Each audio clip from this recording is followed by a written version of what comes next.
কাশফুলের মেঘ সরিয়ে তালে তালে ঢাক বাজিয়ে এসো, তুমি এসো, প্রাণে এসো, মনে এসো, বাঙালির ঘরে এসো খুশি নিয়ে। শুভ সন্ধ্যা। আমি গৌতম ঘোষ বেলা শস্যমন থেকে আপনাদের কাছে একদম অন্যরকম একটা রেসিপি নিয়ে এসেছি। এই ওপাশে ক্যামেরায় আছে আমার মিসেস ঝর্ণা ঘোষ, আর এপাশে আপনাদের যে রান্নাটা দেখাবো, আমরা অনেক জিনিস আছি, মানে অনেক জিনিসই আছি বাজারে, আমরা অনেক কিছু ফেলে দিই, মানে ব্যবহার করি না, কিন্তু আমরা জানি না, না জেনেই ফেলি। যদি আমরা জানতে পারি যে এই জিনিসটার কী উপকার, তাহলে আমরা আশা করি কেউ ফেলে দেবো না।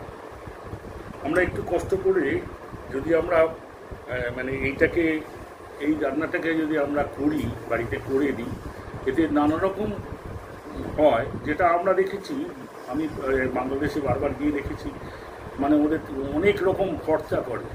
তো এইটা দিয়ে একটা ভর্তা হয়, এটা দিয়ে একটা চপ তৈরি হয় বা পকোড়া তৈরি হয়। আজকে আপনারা বুঝতে পারছেন, আমার এটা একটু ক্লোজ নিয়ে এসো, এটা দেখে কি বুঝতে পারছেন এটা কি জিনিস? আমার মনে হয় অনেকেই এটা বুঝতে পারছেন না যে কি জিনিস এটা। আশা করি আপনারা কেউ বুঝতে পারছেন। আমি যখনই বলবো না, তখন আপনারা চমকে উঠবেন যে এই জিনিসগুলো এটাও খাওয়া যায়।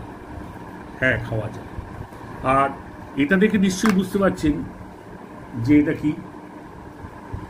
এটা হলো আমাদের কুমড়োর যে বুক, আমরা বুকে বা যাই বলি, কুমড়োটার মাঝখানে যে অংশটা, যার মধ্যে দানাগুলো থাকে, এই কুমড়োর এইটা থাকে, এগুলো আমরা ফেলে দিই। তা আমি এটা অনেকবার, বেশ কয়েকবার করে দেখেছি, খুব মানে উপাদেয় হয়। তা আজকে ভাবলাম যে ঠিক আছে, এইটাকে আমি একটু পকোড়া করি। তো সেই আন্ডারস্ট্যান্ডিংয়ে, মানে সেইটার থেকে হঠাৎ করে, জানি তো রান্নাটা একটা শিল্প। রান্নাটা যতই বলুন খুব সহজ নয়। যখন আমাদের যৌথ ফ্যামিলি ছিল, পরিবার ছিল, তখন কিন্তু আমার মা ঠাকুমারা এরকম নানা রকম পদ নিজেরাই তৈরি করতেন, কারণ অনেকগুলো মুখ, তাদের মুখে অন্ন জোগাড় করতে হবে, মানে 4 বেলা। তো সেই জন্য ওনারা চেষ্টা করতেন, যেহেতু তখন মানে উপার্জন কম, অনেকগুলো ছেলে মেয়ে, কাকা বাড়ি বা আমাদের দাদা সব মিলিয়ে আমরা প্রায় 14-15-16 জনের একটা বাস। সেই জন্য প্রত্যেকের কাছে মুখে তুলে দেওয়ার জন্য এরকম নানা রকম নিয়ে ওনারা পরীক্ষা নিরীক্ষা করতেন, এবং সেইগুলো কিন্তু হিট হতো। তো সেইগুলো আমি ঠাকুমার কাছে বিভিন্ন রকম দেখেছি, মার কাছে দেখেছি, তাই আজকে এই পকোড়াটা বানাচ্ছি। দেখুন, এইটা আমি এই যে ইয়েটা নিয়েছি, বুকটা, এগুলোকে ভালো করে জল দিয়ে ধুয়ে তারপরে এটাকে ছোটো ছোটো করে কেটে নিয়েছি। এই যে দানাটা আমি রেখেছি, যে দানাটা ধুয়ে রেখেছি, এটা এই 4-5 আগে এটা একটা বাটা করেছিলাম, অসাধারণ খেতে হয়েছে। কিন্তু এটাকে আমি ধুয়ে রেখেছি, এটাকে আমি রোদে শুকিয়ে এটা করব। আপনারা কি জানেন এই দানাটার উপকার? এর মধ্যে ওমেগা 3 আছে, ক্যালসিয়াম, ফসফরাস, এবং এটা ক্যান্সার প্রিভেন্টিভ। সবচেয়ে বড় কথা, ক্যান্সার প্রিভেন্টিভ। যাদের পেটে একটু মানে হজমের অসুবিধা আছে, তারা এই খোসাটাকে ছাড়িয়ে নিয়ে ভেতরের দানাটাকে বেটে আপনারা খেতে পারেন, অথবা এটাকে যখন শুকিয়ে কটকট হয়ে যাবে, শুকনো খোলায় ভেজে তারপরে যদি ডাস্ট করেন, সেইটা কিন্তু আমরা বিভিন্ন রকমভাবে খাবারে পেতে পারি। আমাকে রাখুন। এবারে এটার মধ্যে আমি কি করব দেখুন। আমি এর মধ্যে দেখুন পেঁয়াজ আছে, এটা বাদাম, এই যে বাদাম, কাঠবাদাম, চিনে বাদাম, যেটাকে আমি ড্রাই করে মানে ভেজে রোস্ট করে নিয়েছি। আছে নুন, আছে আদা কুচি, কাঁচা লঙ্কা কুচি, একটু খাবার সোডা, একটু চিনি, আর কুমড়ো যেহেতু একটু চিনি বেশি দিতেই হবে, এর সঙ্গে ধনেপাতা আছে, আর কিছুটা কুমড়ো আমি মানে কেটে এটাকে পেস্ট করে নিয়েছি। আছে চালের গুঁড়ো, আছে ময়দা, এই বেসন। আমি এবার একটা একটা করে জিনিস দিতে থাকছি। আপনারা দেখুন, আমি প্রথমে এই কুমড়োটা দিয়ে দিলাম, কুমড়োটা এখানে দিয়ে দিলাম।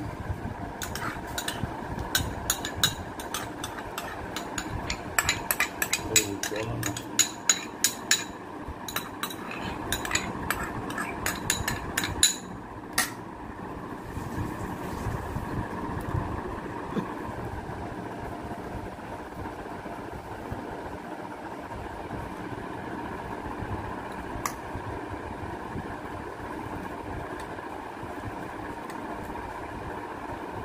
এরপরে দিচ্ছি আদা, আদা কুচি দিচ্ছি।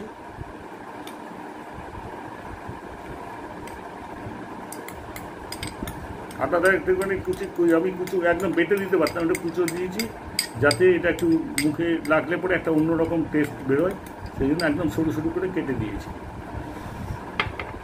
এরপরে কাঁচা লঙ্কা আমি পরিমাণ মতন কেটে রেখেছি।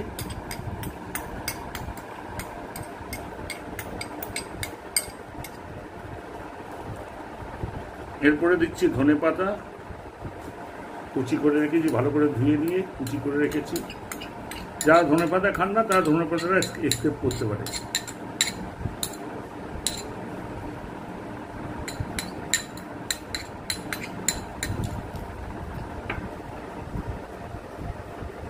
এরপরে আমি দিয়ে দিচ্ছি পেঁয়াজটা কেটে রেখেছি, এটা একটু হাতে ক্রাশ করে নিচ্ছি।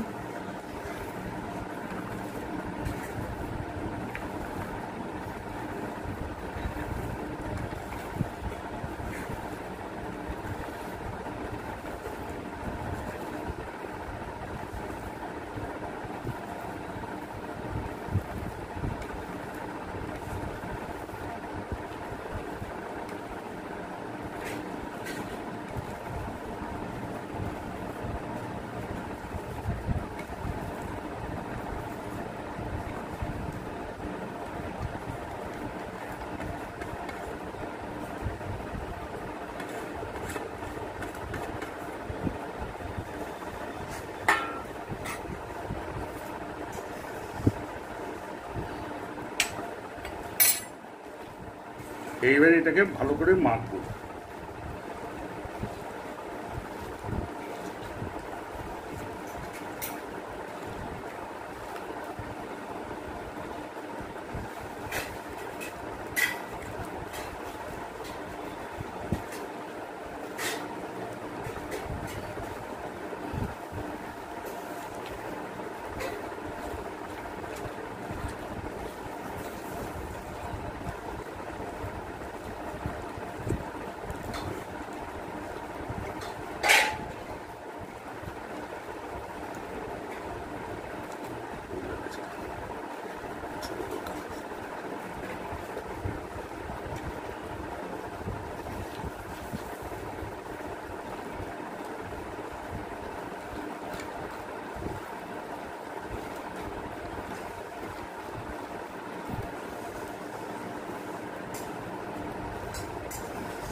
ডবল ডাক্তার ছিল।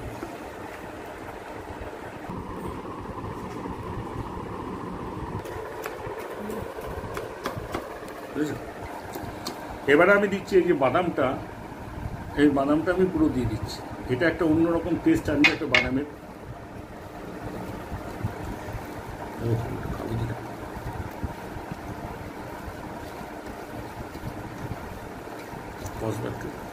একটু কালো জিরে নিয়ে আসি।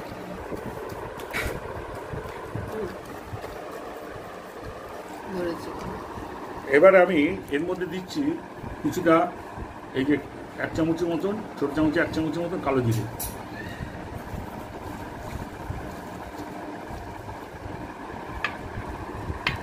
এটা সম্পূর্ণ আমার নিজস্ব রেসিপি। এটা আপনারা নিজেরা প্র্যাকটিস, আমি দেখিয়ে দিচ্ছি, আপনারা নিজেরা করতে পারেন। এরপরে দিচ্ছি আমি 1 চামচ বিট নুন।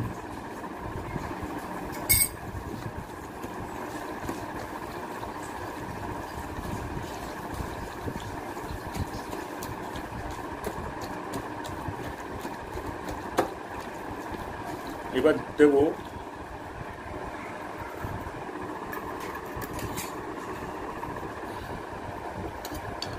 খাবার সোডা, বেকিং, এটা বেকিং পাউডার না, এই রে।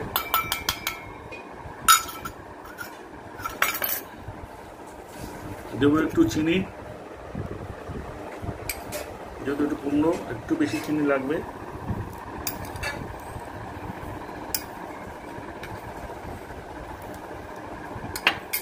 দিচ্ছি নুন, একটা আন্দাজ নুন দিচ্ছি, পরে একটুখানি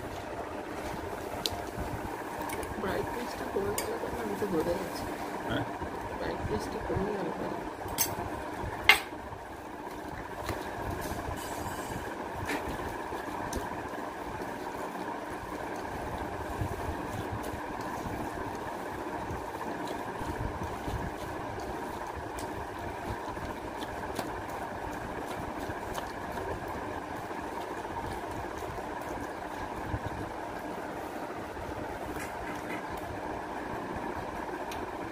এবার দেবো চালের গুঁড়ো, সব ভুলে যাচ্ছি। দেবো বেসন,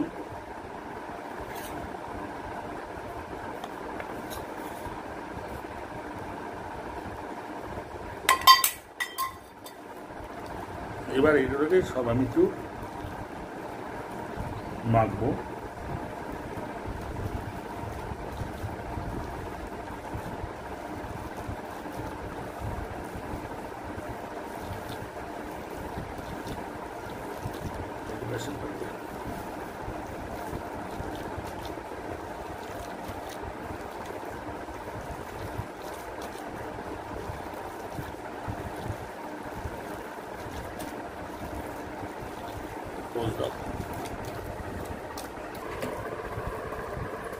হ্যাঁ, এটা বাঁধা হোক। এই দেখুন আমার রেডি।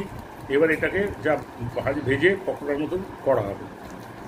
এবার এখানে পর্যন্ত শেষ করলাম। আর পকোড়াটা ভাজার পর আবার আপনাদের দেব।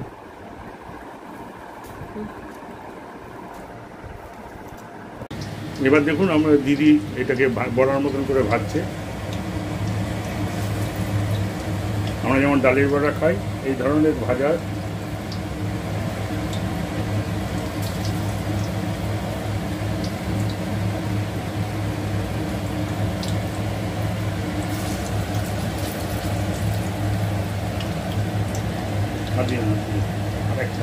আরেকটা আচ্ছা কমিয়ে ভাজি, হ্যাঁ আরো শুধু করে দিন, মাঝখানে একটা নতুন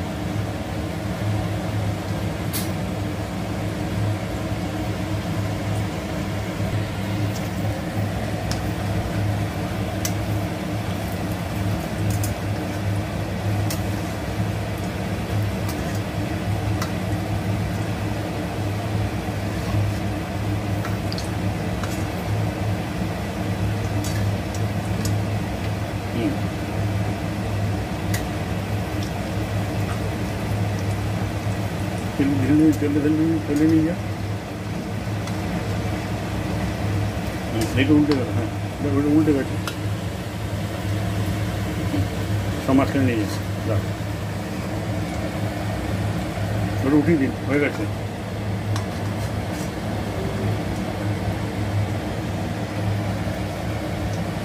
দেখুন এই কত সুন্দর হয়েছে।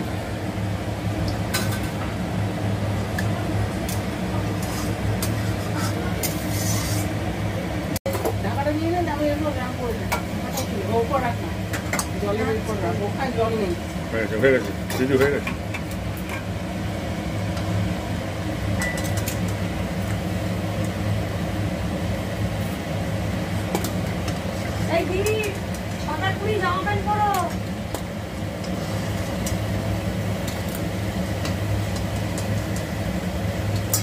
জলের বোতল দেওয়া হয়নি,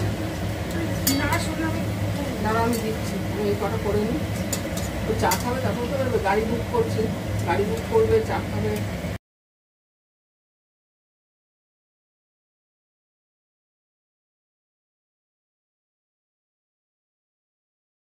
এই যে সীমা টেস্ট করছে, দীপ এদিকে একটু কি চান, মুখটুকু নেবো, আমি মুখটুকু নেবো, ভাই না মুখটুকু নেবো, টেস্ট টেস্ট করে বল। ভালো খেতে, হেভি খেতে হয়েছে, একদম নতুন, খুব ভালো। এবার ঠিক লাগছে চিনি দিই।